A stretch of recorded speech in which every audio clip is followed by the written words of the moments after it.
Okay, one second.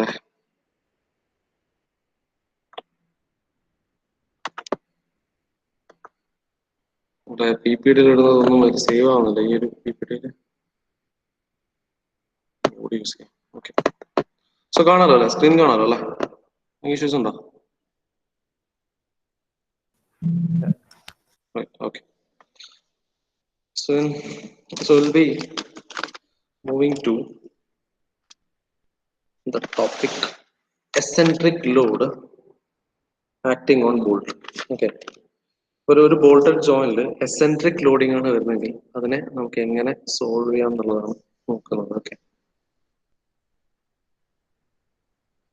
okay. So the topic is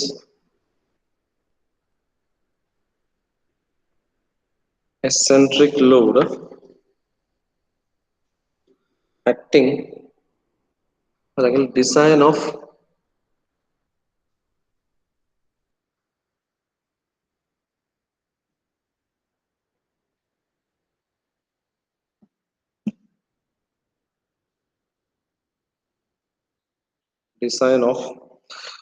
uh,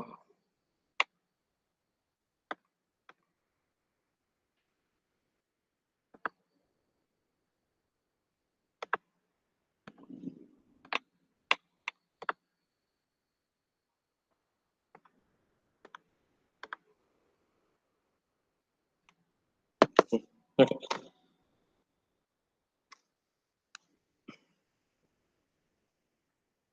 So let's begin our topic, design of bolt for eccentric loading. Design of bolt for eccentric loading.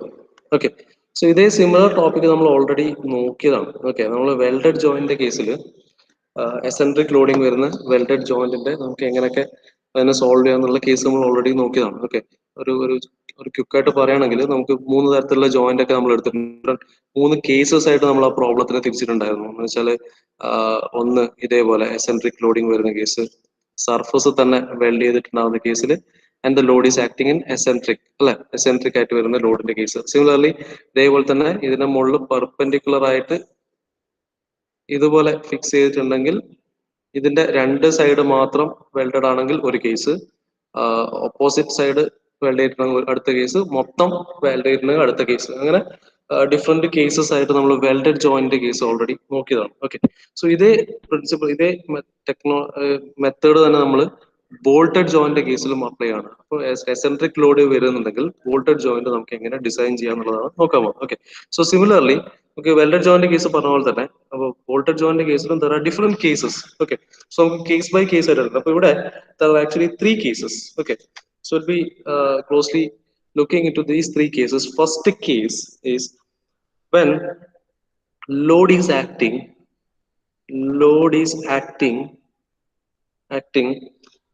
parallel to the axis of the bolt, parallel to the axis of bolt. That is the first case. രണ്ടാമത്തെ case when, അതാണെങ്കിൽ രണ്ടാമത്തെ case എന്തായിരിക്കും? When load is acting ഒന്ന് parallel to the axis of the bolt ആണെങ്കിൽ രണ്ടാമത്തെ എന്തായിരിക്കാം പറഞ്ഞോ? Acting perpendicular to the axis of bolt അല്ലെ, perpendicular to axis of bolt. ഇതാണ് രണ്ടാമത്തെ case. Right. And the third case എന്തായിരിക്കും? നമ്മള് പിന്നെ വെൽഡഡ് ജോയിന്റ് വന്ന പോലെ തന്നെയാണ് വരിക. എന്താണ് തേർഡ് കേസ് എന്താ വരിക? When load is acting in the plane containing the bolts, in the plane containing the bolts. Okay, so ഈ 3 മെത്തേഡിൽ ഏറ്റവും കൂടുതൽ ഇവോൾവ് ആയിട്ടുള്ള, കുറച്ച് ഏറ്റവും ഇമ്പോർട്ടന്റ് ആയിട്ടുള്ള കേസ് എന്ന് പറഞ്ഞാൽ തേർഡ് കേസ് ആണ്. ഓക്കെ, ഇതാണ് ഏറ്റവും ഇമ്പോർട്ടന്റ് ആയിട്ടുള്ള കേസ്. ഇത് വളരെ ക്ലിയർ ആയിരിക്കണം. ബാക്കി 2 കേസും ഇമ്പോർട്ടന്റ് അല്ല എന്നല്ല, പക്ഷെ അത് സോൾവ് ചെയ്യാനും മനസ്സിലാക്കാനും എളുപ്പമാണ്. മൂന്നാമത്തെ കേസിൽ കുറച്ചുകൂടെ ലെങ്തി ആണ്. അപ്പൊ കുറച്ചുകൂടെ ഒരു എസ് എ കൈൻഡ് ഓഫ് പ്രോബ്ലത്തിന് പറ്റിയൊരു സാധനമാണ്, പക്ഷെ ചെറിയ മാർക്കിന് മറ്റേത് വരാം. ഓക്കെ, 2 കേസും എളുപ്പമാണ്, സിമ്പിൾ ആയിട്ട് ചെയ്യാവുന്നേ ഉള്ളൂ. Okay, so will start with the first case. Okay, so will start with the case 1. Okay, that is when load is acting parallel to the okay, so ഈ first and second case parallel to and perpendicular ടുന്റെ കേസിൽ ചെറിയ variation ഉള്ളൂ ഇക്വേഷനിൽ വരെ. അതൊന്ന് correct not ചെയ്താൽ തന്നെ രണ്ട് കേസും നമുക്ക് മനസ്സിലാക്കി എടുക്കാവുന്നേ ഉള്ളൂ. Okay, so just draw this diagram. Okay, so ഇവിടെ നമുക്ക് ക്വസ്റ്റ്യൻ കണ്ടു കഴിഞ്ഞാൽ ആദ്യം മനസ്സിലാക്കേണ്ടത് പാരലൽ ടു ആക്സിസ് ആണോ പെർപെൻഡിക്കുലർ ടു ആക്സിസ് ആണോ ഈ ലോഡ് ആക്ട് ചെയ്യുന്നത് എന്നുള്ളത് മനസ്സിലാക്കി എടുക്കുക എന്നുള്ളതാണ് ഫസ്റ്റ് ടാസ്ക്. ഓക്കെ, എങ്ങനെയാണെന്ന് പറയാം. Okay, so just draw this diagram. Start with this one.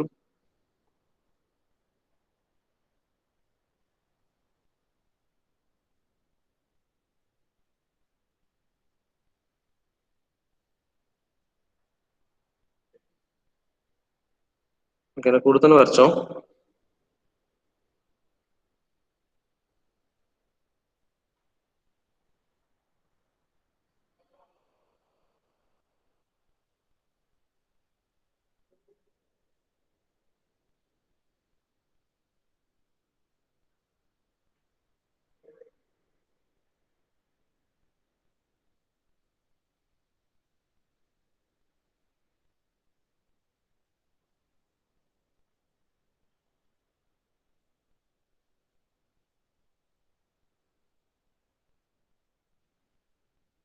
The bolts are first bolt, second, third, and fourth.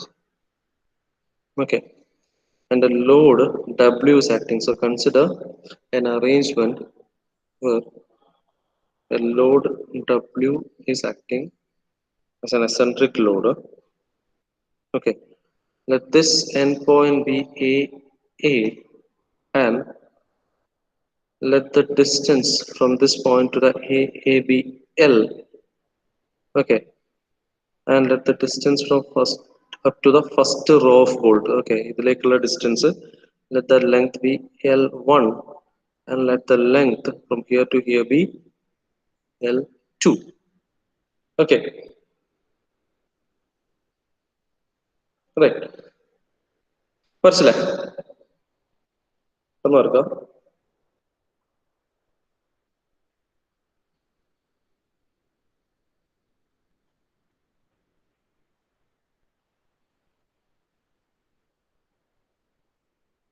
കഴിഞ്ഞോ? ഓക്കെ, സോ ഇവിടെ വി ഹാവ് 4 ബോൾട്ട് അല്ലെ. സോ ഇതാണ് ഒരു ബേസിക് അറേഞ്ച്മെന്റ്. ഇനി നമുക്ക് നോക്കണം നമ്മൾ പറഞ്ഞ കണ്ടീഷൻ ഓക്കെ കണ്ടീഷൻ തന്നെയാണോ ഇവിടെ വന്നിട്ടുള്ളത്. ഓക്കെ, സോ കണ്ടീഷൻ പറഞ്ഞാൽ when the load is acting parallel to the axis of the bolt, right? അപ്പൊ ഈ ബോൾട്ടിന്റെ ആക്സിസ് നോക്കുക. ആക്സിസ് നമ്മൾ എങ്ങനെ കാണാം? ഒരു ബോൾട്ട് ഉണ്ടെങ്കിൽ, ഇതുപോലെ ഒരു ബോൾട്ട് ഉണ്ടെങ്കിൽ ഇതിന്റെ ആക്സിസ് എന്ന് പറയുന്നത് ഇതിന്റെ സെന്റർ ആണ് എന്ത് ചെയ്യുക, ഇത് റൊട്ടേറ്റ് ചെയ്യുക. ഓക്കെ, സോ അത് കറക്റ്റ് അതിന്റെ സെന്ററിലൂടെ പോകുന്ന ആക്സിസ് ആണ് എടുക്കുക. എന്ന് വെച്ചാൽ ഇതിന്റെ എല്ലാത്തിന്റെയും കേസിൽ ആക്സിസ് എന്ന് പറയുന്നത് will be towards the vertical direction അല്ലെ. അതാണ് ഫസ്റ്റ് ബോൾട്ടിന്റെ axis. Similarly second bolt, similarly third bolt. Okay, this is the axis. Okay, confusion വരരുത് പിന്നീട്. ഓക്കെ, നൗ കാരണം എന്താ വെച്ചാൽ ഇത് പറയുന്നത് എന്താ വെച്ചാൽ നമ്മൾ പ്രോബ്ലം ചെയ്യുന്ന സമയത്ത് ഫസ്റ്റ് കേസ് ആണോ സെക്കൻഡ് കേസ് ആണോ എന്നുള്ള കേസിൽ ചിലപ്പോൾ ഒരു കൺഫ്യൂഷൻ വരാൻ ചാൻസ് ഉണ്ട്. അപ്പൊ ചെയ്യേണ്ട കാര്യം പ്രോബ്ലം കിട്ടിക്കഴിഞ്ഞാൽ ആ ആക്സിസ് അങ്ങ് വരച്ചു വെക്കുക എന്നുള്ളതാണ് ഏറ്റവും നല്ല കാര്യം. അങ്ങനെ ആകുമ്പോൾ നമുക്ക് ആ ഒരു ഇനീഷ്യൽ കൺഫ്യൂഷൻ ഒക്കെ ഒഴിവാക്കാൻ പറ്റും. ഓക്കെ, പ്രോബ്ലം ചെയ്യുമ്പോൾ ഒന്നുകൂടെ പറയാം. So the load is acting parallel to the axis. Yes, you can see that the load W is acting parallel to the axis of the bolt. Right? Okay. Now അങ്ങനെയാണെങ്കിൽ we can go to the solution. Now see ഇവിടെ എന്തൊക്കെ തരത്തിലുള്ള load act ചെയ്യുന്നുണ്ട് നോക്കി നോക്കി. ഇവിടെ ഒരു load is acting at some distance W അല്ലെ, ഒരു അസെൻട്രിക് ആയിട്ടൊരു ലോഡ് ആക്ട് ചെയ്യുന്നത്. അപ്പോൾ ഈ ബോൾട്ടിൽ എന്തൊക്കെ തരത്തിലുള്ള ലോഡ് എക്സ്പീരിയൻസ് ചെയ്യാം, എന്തൊക്കെ വരാം ഒന്ന് പറഞ്ഞു. എന്തൊക്കെ തരത്തിലുള്ള ലോഡ് ബോൾട്ടിന്റെ മുകളിൽ എക്സ്പീരിയൻസ് ചെയ്യാം? നമ്മൾ ഇതുവരെ പഠിച്ച നമ്മുടെ യെസ് ടെൻസൈൽ ലോഡ് വരാം. യെസ്, ദെൻ ടെൻസൈൽ ലോഡ്, അത് എന്തൊക്കെ ഫാക്ടർ കൊണ്ടുള്ള ടെൻസൈൽ ലോഡ് ഉണ്ടാവാം? ക്ലിയർ ആയില്ല, ഒന്നുകൂടെ പറയാം. താഴോട്ടേക്ക് വലിയില്ലല്ലോ.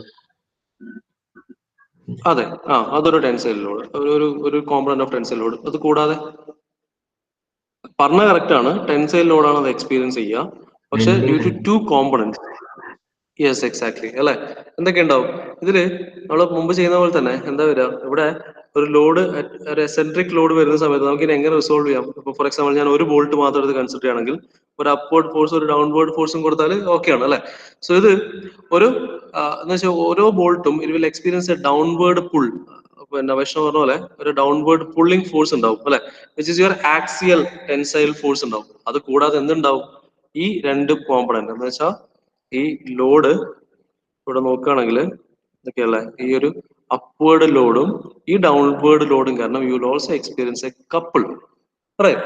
അല്ലെങ്കിൽ you will experience a bending moment, right? So tensile load ഇവിടെ രണ്ട് കോമ്പണന്റ് കൊണ്ട് ഉണ്ടാവും. ഒന്ന് പ്രൈമറി അല്ലെങ്കിൽ ഡയറക്റ്റ് ആക്സിയൽ ലോഡ് കൊണ്ട് ഉണ്ടാകുന്ന ഒരു ടെൻസൈൽ സ്ട്രെസ് ഉണ്ടാവും, അല്ലെങ്കിൽ ടെൻസൈൽ ലോഡ് ഉണ്ടാവും.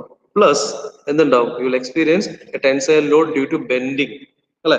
ഈ രണ്ട് കേസ് ബെൻഡിങ് മൊമെന്റ് കൊണ്ട് ഉണ്ടാകുന്ന ഒരു ടെൻസൈൽ ലോഡും കൂടെ ഇവിടെ എക്സ്പീരിയൻസ് ചെയ്യാം, റൈറ്റ്? ഓക്കെ, പക്ഷെ ഇവിടെ നമ്മൾ സോൾവ് ചെയ്യുന്ന മെത്തേഡ് കുറച്ച് ഡിഫറെന്റ് ആയിരിക്കുന്നു മാത്രം. ഓക്കെ, കാരണം നമ്മളിവിടെ പിന്നെ will be looking not the stresses but to എന്താണ് ടു സോൾവ് ദിസ്, അല്ലെങ്കിൽ വോൾട്ടിന്റെ ഡിസൈനിന്റെ കേസിൽ നമ്മൾ ലോഡ് ബേസ് ചെയ്തിട്ടാണ് ഇക്വേറ്റ് ചെയ്യുക. ഓക്കെ, എങ്ങനെയാണെന്ന് കാണിക്കാം. സോ ഹിയർ ഇപ്പൊ നമുക്കിവിടെ ഞാൻ പറഞ്ഞു രണ്ട് കോമ്പണൻസ് ഉണ്ട് അല്ലെ. അപ്പൊ ഒന്ന് ഡയറക്റ്റ് ലോഡ് കൊണ്ട് ഉണ്ടാകുന്നതാണ്, അത് നമ്മൾ പ്രൈമറി ലോഡ് എന്ന് പറയും. Okay, so you will experience total tensile load ആണ് വരിക. So the first one is a primary tensile load.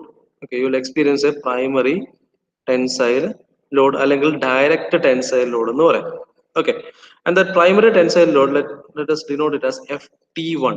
Okay, and that primary tensile load FT1 is nothing but W by N, where W is the total load and N is the number of bolts. Okay, അപ്പൊ ഈ മൊത്തം ലോഡിനെ 4 ബോൾട്ടിലേക്ക് എന്താണ് അത് distribute ചെയ്ത് പോയിരിക്കുകയാണ്. Okay, so your FT1 is equal to load by N. Okay, the second one is ഒന്ന് primary load വരും.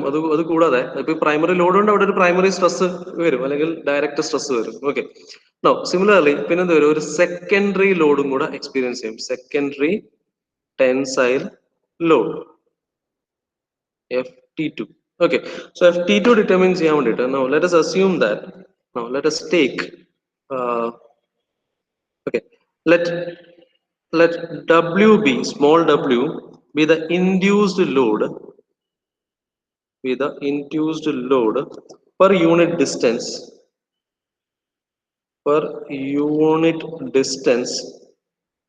from end AA.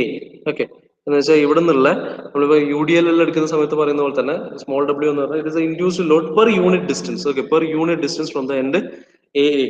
Okay, so അങ്ങനെയാണെങ്കിൽ the load, the secondary load, then അങ്ങനെയാണെങ്കിൽ the secondary load experienced at distance L1 എന്ന് വെച്ചാൽ ഈ രണ്ട് ബോൾട്ടിന്റെ കേസിൽ L1 എന്നുള്ള ഡിസ്റ്റൻസിൽ അത് എക്സ്പീരിയൻസ് ചെയ്യുന്ന ലോഡ്, സെക്കൻഡറി ലോഡ് എന്ന് പറയുന്നത് you can take it as W into L1. കാരണം ഇത് ഈ ലോഡ് കൊണ്ടുണ്ടാവുന്ന ലോഡ് പെർ യൂണിറ്റ് ഡിസ്റ്റൻസ് അല്ലെ, യൂണിറ്റ് ഡിസ്റ്റൻസ് നമ്മൾ പറഞ്ഞു ഇത് W ആണ്. അങ്ങനെയാണെങ്കിൽ L1 വരെയുള്ള ലോഡിന്റെ ഇന്റൻസിറ്റി എന്ന് പറഞ്ഞാൽ W ഇൻറ്റു L1 ആയിരിക്കും അല്ലെ. Similarly, secondary load experienced at a distance L2 will be equal to W into L2. Okay, now with this let us take the moment with respect to A. Okay, now if you take the, കാരണം നമുക്കിവിടെ കണ്ടെത്തേണ്ടത്, എനിക്കിവിടെ അറിയേണ്ടത് ഇവിടെ experience ചെയ്യുന്ന secondary load W1 എന്ന് വെച്ചാൽ ഈ റോല് വരുന്ന W1 അതുപോലെ ഇതിൽ വരുന്ന W2 ലോഡും ആണ് എനിക്ക് അറിയേണ്ടത്. Okay, okay, now for that see ultimately നമ്മളിവിടെ ചെയ്യുന്ന കാര്യങ്ങൾ ഇത്രേ ഉള്ളൂ. നമ്മളിവിടെ ഒരു പ്രൈമറി ടെൻസൈൽ ലോഡ് കണ്ടുപിടിച്ചു, അതേപോലെ തന്നെ secondary tensile load through out ഈ ഒരു സ്ട്രക്ചറിൽ ആക്ട് ചെയ്യുന്നുണ്ട്. ഇത് എവിടെയാണ് ഏറ്റവും മാക്സിമം, ഏത് ബോൾട്ടിൽ, ഏത് റോഫ് ബോൾട്ടിലാണ് ഏറ്റവും മാക്സിമം സെക്കൻഡറി ടെൻസൈൽ ലോഡ് വരിക എന്നൊക്കെയാണ്. അത് ബേസ് ചെയ്തിട്ട് മാത്രമേ നമുക്ക് എന്താ പറയാ പിന്നെ ഫൈനൽ ഇക്വേഷനിലേക്ക് നമുക്ക് എത്താൻ പറ്റുള്ളൂ. ഓക്കെ, സോ ഇത് സോൾവ് ചെയ്യുമ്പോൾ ക്ലിയർ ആവും. Okay, so here for the secondary, okay, so tensile load is equal to WL1 and WL2. Okay, now to determine this W, let us take the moment with respect to AA. If I take moment with respect to AA, and that's a clockwise equating clockwise is equal to anti-clockwise എന്നുള്ള കൺസെപ്റ്റിൽ ചെയ്യുകയാണെങ്കിൽ that is equal to W into L will be equal to ഇത് രണ്ട് ലോഡും ഇത് പോയിന്റിലെ ലോഡും will be acting in upward direction അല്ലേ അത് റിയാക്ഷൻ ആണ് correct so that will be equal to എന്ത് വരും W1 into capital W1 ഇവിടുത്തെ W1 ആണെങ്കിൽ W1 into L1 into N1 എത്ര number of bolt okay plus W2 into L2 into N2 okay but so this is your W1 and this is your W2 okay so substituting for W1 and W2 substituting for capital W1 and W2 എന്ത് കിട്ടും your W into L is equal to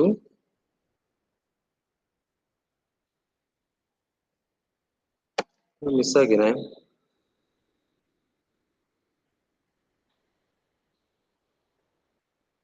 okay so W1 yes.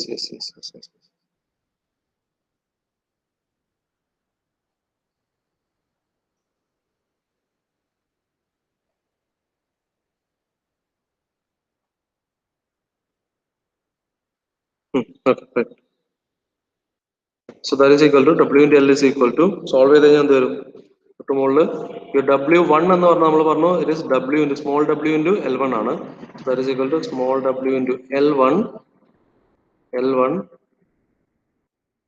into L1 into small w into L1 into L1 into N1 അല്ലേ into sorry into L1 into N1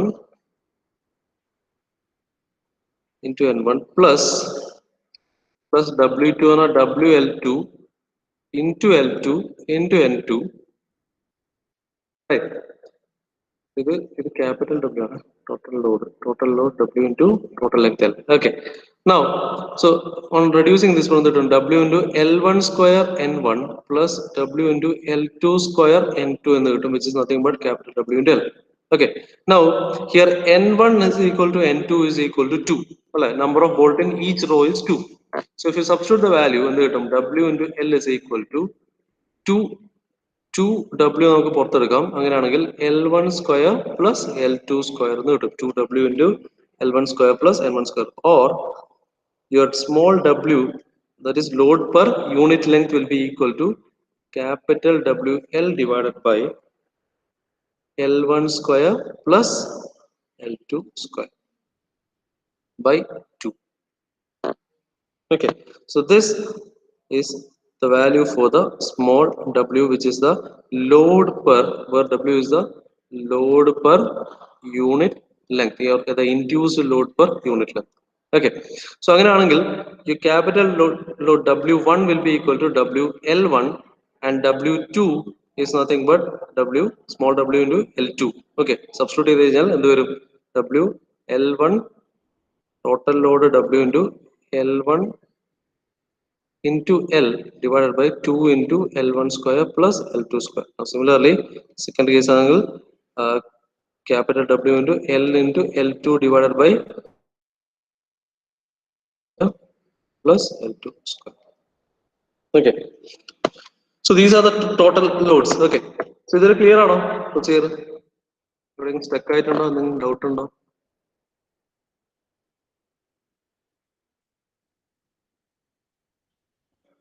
Any issues? Anyone?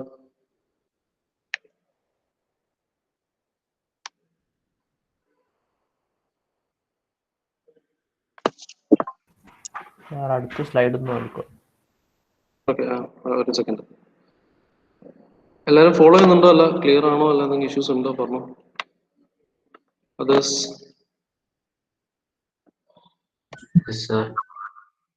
Okay അല്ലേ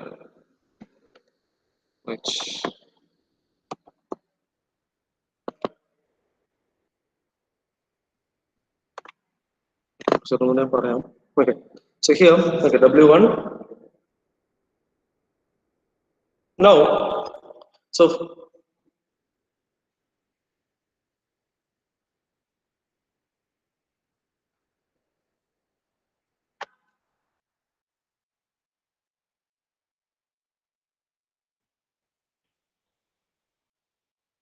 Okay, so from this W1 and W2, ഇവിടെ നമുക്ക് നോക്കിക്കഴിഞ്ഞാൽ load acting ഇവിടുത്തെ W1, right, ഈ ഒരു point act ചെയ്യുന്ന W1 ആണ്.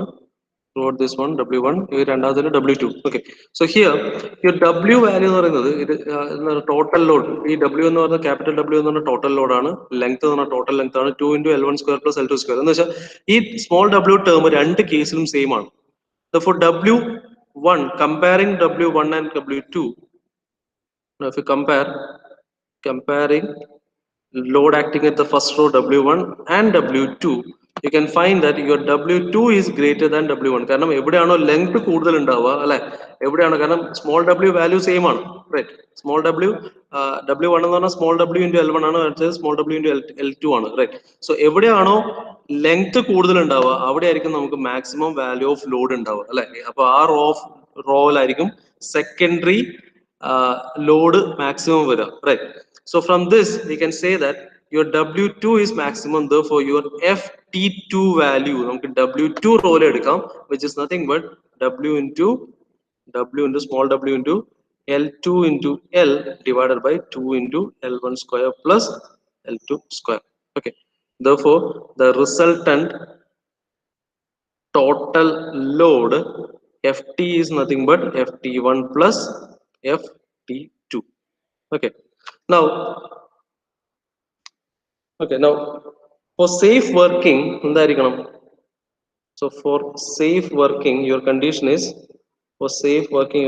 is your pi by 4 dc square into sigma t should be greater than or equal to ft. So this is a final safe condition അല്ലെങ്കിൽ നിങ്ങളുടെ governing equation ആണ്. Then using this one you can find the unknown value. If it is diameter, that's it. Okay, clear ആണോ? കിളി പോയോ? ഒന്നും ചെയ്തിട്ടില്ല, നമ്മൾ just ഒരു ഇക്വേറ്റിംഗ് മാത്രമേ ചെയ്തിട്ടുള്ളൂ. അതേഴ്സ്?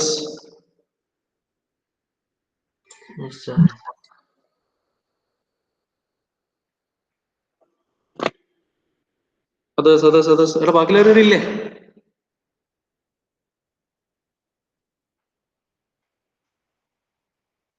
ആദർശ്, അക്ഷയ്,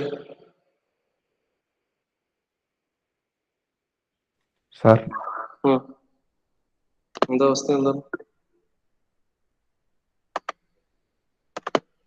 ഓക്കെ, ഞാൻ എന്റെ ഒരു സമ്മറൈസ് ഒന്നുകൂടെ പറയാം, നമുക്കത് ക്ലിയർ ആവുള്ളൂ. ഓക്കെ, ഇവിടെ ഇതേ ലോജിക്കാണ് അടുത്തതിൽ അപ്ലൈ ചെയ്യേണ്ടത്. ഓക്കെ, അപ്പൊ ഇതിന്റെ കേസ് ഒന്നുകൂടെ ഞാൻ പറയാം. നമ്മൾ ഇത്രയും കാര്യങ്ങൾ ചെയ്തിട്ടുള്ളൂ. സോ ഇവിടെ എന്റെ basic logic second. Okay, so ഇവിടെ എസെൻട്രിക് ലോഡിംഗ് ബോൾട്ടിന്റെ കേസിൽ ഇത് ഫസ്റ്റ് കേസ് നമ്മൾ എടുത്തത്, ഒന്ന് parallel to the axis of the bolt വരുന്ന കേസ് ആയിട്ട് വരുന്ന കേസ്. അപ്പൊ ഇതിന്റെ സോൾവിങ്ങിന്റെ ടെക്നിക്ക് എന്ന് പറഞ്ഞാൽ നമ്മൾ ഇതിന്റെ എല്ലാം കേസിലും നമ്മളൊരു ഏറ്റവും ബേസിക് അല്ലെങ്കിൽ അൾട്ടിമേറ്റ് ആയിട്ടുള്ള നമ്മളെ ഗവേണിംഗ് ഇക്വേഷൻ എന്ന് പറയുന്നത് ഇത് മാത്രമാണ്. എന്താണ്? ഈ ബോൾട്ടിൽ ആക്ട് ചെയ്യുന്ന ലോഡ്. ഓക്കെ, ബോൾട്ടിൽ ഇൻഡ്യൂസ് ചെയ്യുന്ന load. Okay, induced load in, you have to check equate these two equations. The induced load in bolt with the maximum load. Okay, so you have to equate this one with this induced load should be less than or equal to the maximum load that the material can withstand. Right? എന്നുവെച്ചാൽ ഇത് ബോൾട്ടിൽ ഉണ്ടാവപ്പെടുന്നത്, നമ്മളിപ്പോ external load കൊടുത്തിട്ട് ആ ബോൾട്ടിൽ induce ചെയ്യപ്പെടുന്ന maximum load എന്ന് പറയുന്നത് that should be always less than മെറ്റീരിയലിന് താങ്ങാൻ പറ്റുന്ന മാക്സിമം ലോഡിലെക്കാളും താഴെ ആയിരിക്കണം അല്ലെ. അതാണ് ബേസിക് ലോജിക്. ഓക്കെ, അപ്പൊ ഇതിലേക്ക് എത്തണമെങ്കിൽ എന്ത് വേണം? ഈ ബോൾട്ടിൽ ഇൻഡ്യൂസ് ചെയ്യപ്പെടുന്ന മാക്സിമം ലോഡ് എത്രയാണെന്ന് എനിക്ക് കണ്ടെത്തണം അല്ലെ. മെറ്റീരിയലിന് താങ്ങാൻ പറ്റുന്ന മാക്സിമം ലോഡ് എന്ന് വെച്ചാൽ അതിന്റെ പ്രോപ്പർട്ടി എനിക്ക് കിട്ടും. എങ്ങനെ? Yield, tensile strength, value base ചെയ്തിട്ട് എനിക്ക് ആ വാല്യൂ കിട്ടും, റൈറ്റ്. അപ്പോ യുവർ ഫൈനൽ ഇക്വേഷൻ ഇതാണ്. എന്താണ്? Your pi by 4 D square into sigma T. ഇതെന്താ? അതിന്റെ മെറ്റീരിയൽ പ്രോപ്പർട്ടി ബേസ് ചെയ്തിട്ടുള്ളതാണ്. സിഗ്മ ടി പറഞ്ഞാൽ ആ മെറ്റീരിയലിൽ താങ്ങാൻ പറ്റുന്ന അതിന്റെ maximum yield, tensile strength value ആണ് എടുക്കുക അല്ലെ, അല്ലെങ്കിൽ അതിന്റെ പെർമിസിബിൾ വാല്യൂ ആണ് എടുക്കുക, dividing by factor of safety. Okay, that should always be greater than the induced load അല്ലെ. അപ്പൊ ഇത് ഇക്വേറ്റ് ചെയ്യണമെങ്കിൽ അല്ലെങ്കിൽ നമുക്ക് സോൾവ് ചെയ്യണമെങ്കിൽ എന്ത് വേണം? You have to find out the induced load F T, right. ഇതിൽ ജനറേറ്റ് ചെയ്യാൻ പറ്റുന്ന മാക്സിമം ലോഡ് എത്രയാണെന്ന് കാണും അല്ലെ. അപ്പൊ നമ്മൾ നോക്കിയപ്പോൾ മനസ്സിലായി ഇതിൽ രണ്ട് തരത്തിലാണ് ലോഡിങ് വരിക. എന്തൊക്കെയാ? ഒന്ന് പ്രൈമറി ലോഡിംഗ് ആണ് വരിക, രണ്ടാമത് സെക്കൻഡറി ലോഡിംഗ് ആണ് വരിക. അപ്പൊ എന്ത് ചെയ്തു വെച്ചാൽ നമ്മൾ രണ്ടായിട്ട് സ്പ്ലിറ്റ് ചെയ്തു. FT എന്ന് പറയുന്ന ടോട്ടൽ ലോഡ് എന്ന് പറഞ്ഞാൽ FT1 FT2ന്റെയും കോമ്പിനേഷൻ ആയിരിക്കും. FT1 എന്ന് പറഞ്ഞാൽ ഡയറക്റ്റ് ആയിട്ട് ഇതിൽ വരുന്ന ലോഡും രണ്ടാമത് അതില് മൊമെന്റ് കൊണ്ട് അതിൽ ഇൻഡ്യൂസ് ചെയ്യപ്പെടുന്ന ലോഡായിട്ട് FT2നെയും നമ്മൾ എടുത്തു വെച്ചു. ഓക്കെ, അപ്പൊ ഇനി നമുക്ക് കാണണം എന്താണ് FT1, എന്താണ് FT2. ഓക്കെ, അപ്പൊ എന്ത് ചെയ്തു, ആദ്യം പ്രൈമറി ടെൻസൈൽ ലോഡ് FT1 കാണാൻ വേണ്ടി നോക്കുകയാണ്. FT1 എന്ന് പറയുമ്പോൾ ഡയറക്റ്റ് ലോഡാണ്. അപ്പോൾ നമ്മൾ അപ്ലൈ ചെയ്ത ലോഡിനെ ഈക്വൽ ആയിട്ട് ബോൾട്ടിലേക്കാണ്, ബോൾട്ടിന്റെ ലോഡാണ് നമ്മൾ നോക്കുന്നത് അല്ലെ.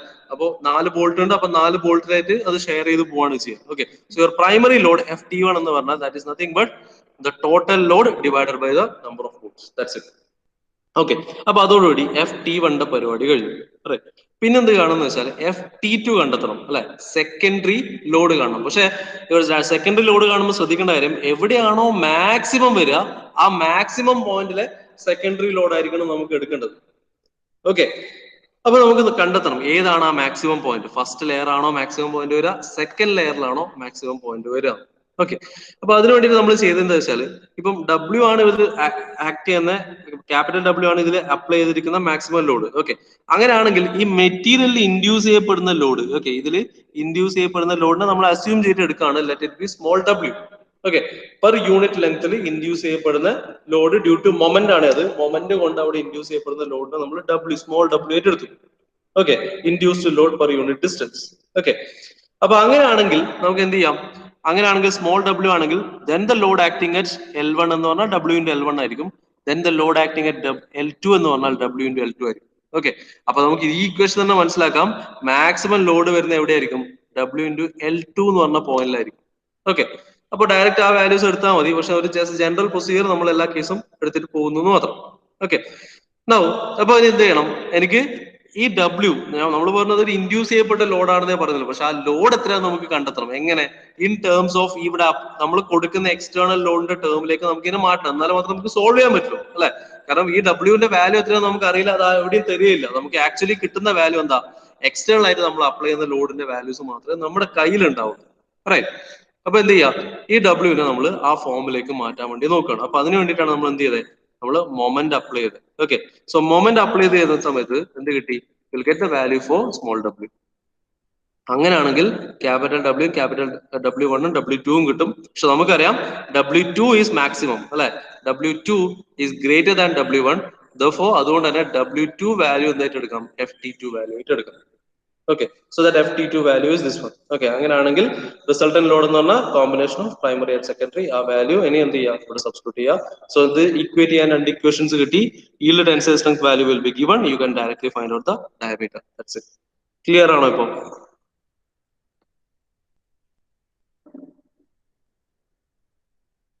Nice. Yes. Okay. Right, so in short ഞാൻ പ്രൊസീജിയർ പറയാം. അപ്പൊ അടുത്ത കേസ് പറയുമ്പോൾ ഒന്നുകൂടെ ക്ലിയർ ആവും. ഓക്കെ, ഇതെന്താ വെച്ചാൽ ഇത് ഒരു കൺഫ്യൂഷൻ നിങ്ങൾക്ക് വരാനുള്ള ചാൻസ് വരുന്നത് കൊണ്ടല്ല, നമ്മൾ സാധാരണ യൂഷ്വൽ പ്രൊസീജിയർ അല്ല. കാരണം നമ്മൾ സാധാരണ ചെയ്യുമ്പോൾ എന്താ ചെയ്യുക, മൊമെന്റ് വെച്ചിട്ട് M/I into YL എടുത്തിട്ടാണ് പോവുക. ഓക്കെ അല്ലെ, അപ്പോ ആ ഒരു പ്രൊസീജിയറിലാണ് എടുക്കുന്നത്. നമ്മൾ ഇൻഡ്യൂസ്ഡ് സ്ട്രെസ് അവിടെ ഓൾറെഡി ഒരു ഇൻഡ്യൂസ്ഡ് സ്ട്രെസ് ഉണ്ട്, ആ ഇൻഡ്യൂസ്ഡ് സ്ട്രെസ് നമ്മൾ അങ്ങ് അസ്യൂം ചെയ്യാണ്, taking it as small w അല്ലെ. അപ്പൊ അത് മാത്രമാണ് ഇതിൽ വരുന്നൊരു difference. Yes. So in short, അപ്പൊ ഇതുപോലെ ഒരു പാരലൽ ആയിട്ട് വരുന്ന പ്രോബ്ലം എങ്ങനെ ചെയ്യാന്ന് ചോദിക്കുകയാണെങ്കിൽ, ഈ കണ്ടീഷൻ എന്തായിരുന്നു, when the load acting is parallel to the axis of the board അല്ലെ. സോ ഒരു പ്രോബ്ലം സോൾവ് ചെയ്യേണ്ട ടെക്നിക്ക് എന്താ വെച്ചാൽ, first of all find out FT1, which is nothing but the total load acting divided by number of bolts. Then find FT2 എടുക്കുമ്പോൾ W into L2 ആണ് എടുക്കേണ്ടത്, second length ആണ് എടുക്കേണ്ടത്, into square root of square root of 2 into L1 square plus L2 square അല്ലെ. to find FT2, W into capital W അല്ലെ,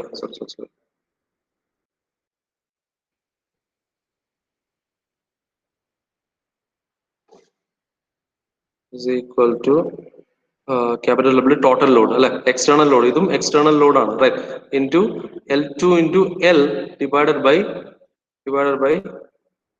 2 into L1 square plus L2 square, 2 into L1 square plus L2 square. Okay, that is your FT2.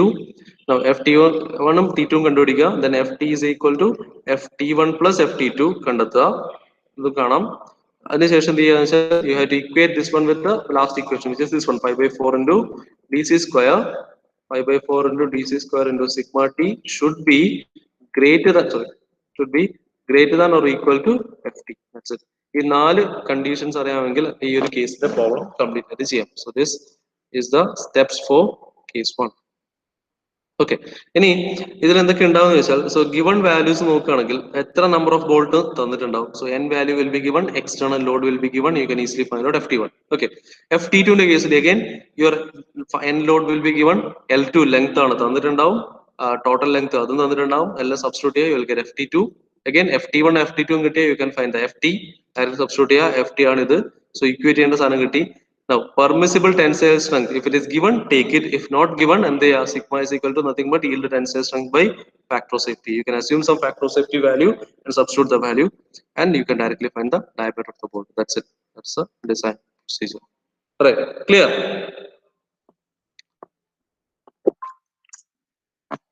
Clear or no? Right? Sir. Okay. So, അങ്ങനെയാണ് നമുക്കൊരു problem നോക്കാം. Problem എഴുതിക്കാം.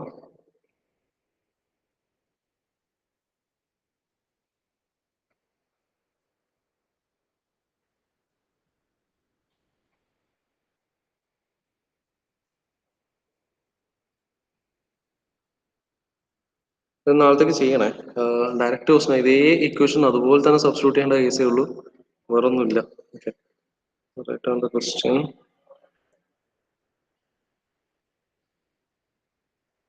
നേരത്തെ ചെയ്ത derivation പോലും ഒന്നും ചോദിക്കില്ലായിരുന്നു. Derivation ചോദിക്കില്ല, ഞാൻ നിങ്ങൾക്ക് പിന്നെ പ്രൊസീജിയർ മനസ്സിലാകാൻ വേണ്ടി പറഞ്ഞതാണ്. ഓക്കെ, പ്രോബ്ലം ആണ് ഉണ്ടാവുക. ഓക്കെ, അപ്പൊ ഞാൻ അടുത്ത കേസിന്റെ ഡെറിവേഷൻ എത്ര ഡീറ്റെയിൽ ആയിട്ട് ചെയ്യില്ല. അടുത്ത കേസ് എത്രേ ഉള്ളൂ, സെയിം കാര്യം തന്നെ വരിക, ചെറിയ ചെറിയ വേരിയേഷൻ മാത്രം അവിടെ ഇവിടെ ചെയ്തിട്ട്. ഓക്കെ, പ്രൊസീജിയർ ക്ലിയർ ആകാൻ വേണ്ടിയിട്ട് ആ ഡെറിവേഷൻ തന്നു മാത്രമേ ഉള്ളൂ. എഴുതി ക്വസ്റ്റ്യൻ എഴുതിക്കോ. The figure shows the dimensions and shape of a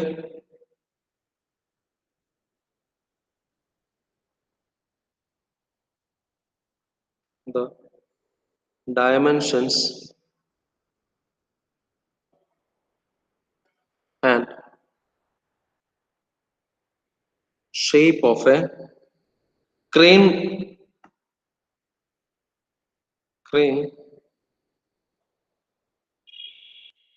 runway, sorry, crane runway brackets designed to carry a load of 20 kilonewton. Designed to carry a load of 20 kilonewton.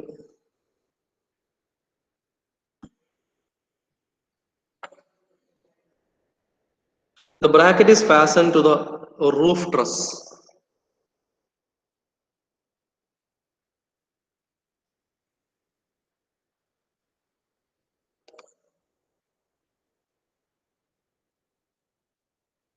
To the roof truss by means of 4 bolts.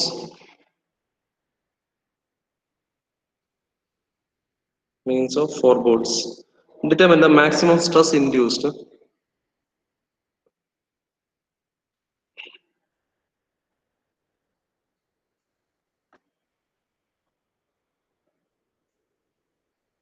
in the bracket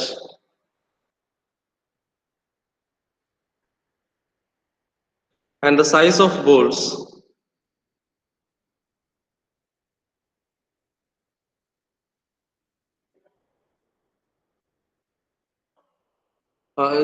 maximum stress determine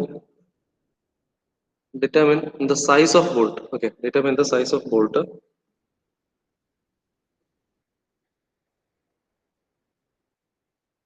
for the design stress of bolt, for the design stress of bolt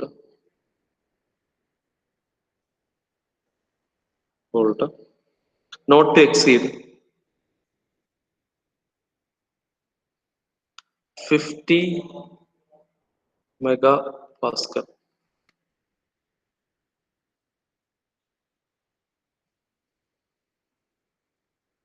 Okay, നാളത്തേക്ക് ചെയ്യാം.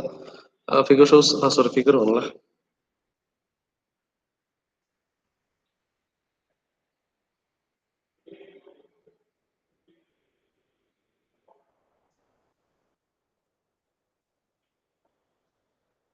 Okay, so draw the figure.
Dimension mm ആയിരിക്കും.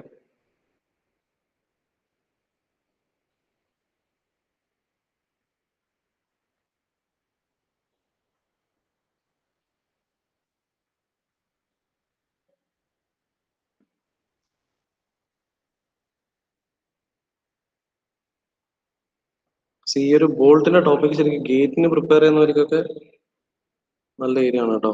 എന്തെങ്കിലും questions ഉണ്ടോ?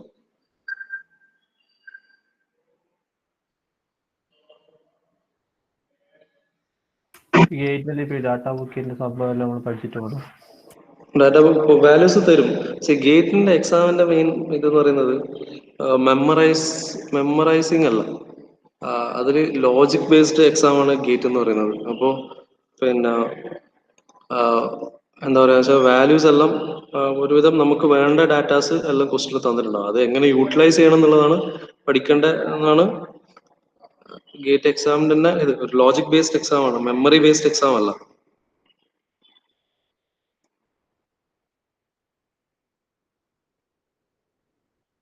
അപ്പം bolt മിക്കവാറും ഞാൻ പറഞ്ഞ third case മിക്കവാറും ഒരു ക്വസ്റ്റ്യൻ ആണ്.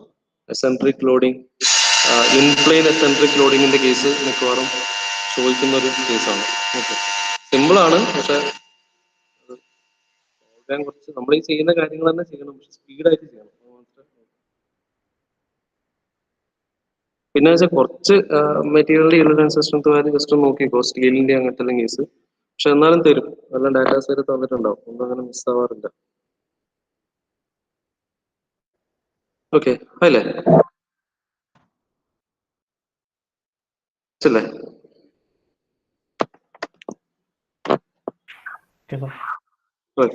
ബേസിക് വാല്യൂസ് അല്ലായി 20 കിലോമീറ്റർ ആണ് ലോഡ്, 4 ബോൾട്ട് ഉണ്ട്, അതിന്റെ ഡയമെൻഷൻസ് വന്നു. സൈസ് ഓഫ് ദ ബോൾട്ട് മാത്രമേ കാണാനുള്ളൂ. FT1 കണ്ടുപിടിക്കുക, FT2 കണ്ടുപിടിക്കുക, പിന്നെ രണ്ടും ആഡ് ചെയ്യുക. ഈൽഡ് ടെൻസൈൽ സ്ട്രെങ്ത് വാല്യൂ തന്നിട്ടുണ്ട്. ഫാക്ടർ ഓഫ് സേഫ്റ്റി നമുക്ക് അസ്യൂം ചെയ്യാം. Okay, not to exceed 50 mega pascal, അത് പെർമിസിബിൾ സ്ട്രെസ് വാല്യൂറ്റിന് എടുക്കുക, ഈൽഡ് ടെൻസൈൽ അല്ല. അത് 50 മെഗാ പാസ്കലിന് പെർമിസിബിൾ സ്ട്രെസ് ആയിട്ട് എടുക്കാം. And then complete the solution. Okay, that's it. അപ്പൊ നാളത്തേക്ക് ചെയ്യാം. നമുക്ക് നാളെ അതിന്റെ ആൻസർ ചെക്ക് ചെയ്യാം. എന്നിട്ട് കേസ് 2ഉം കേസ് 3യും നോക്കണം. Okay, right. എല്ലാവരും ഉണ്ടോ? അവസാനമായപ്പോ കുറെ പേര് കയറി വന്നു തോന്നുന്നു.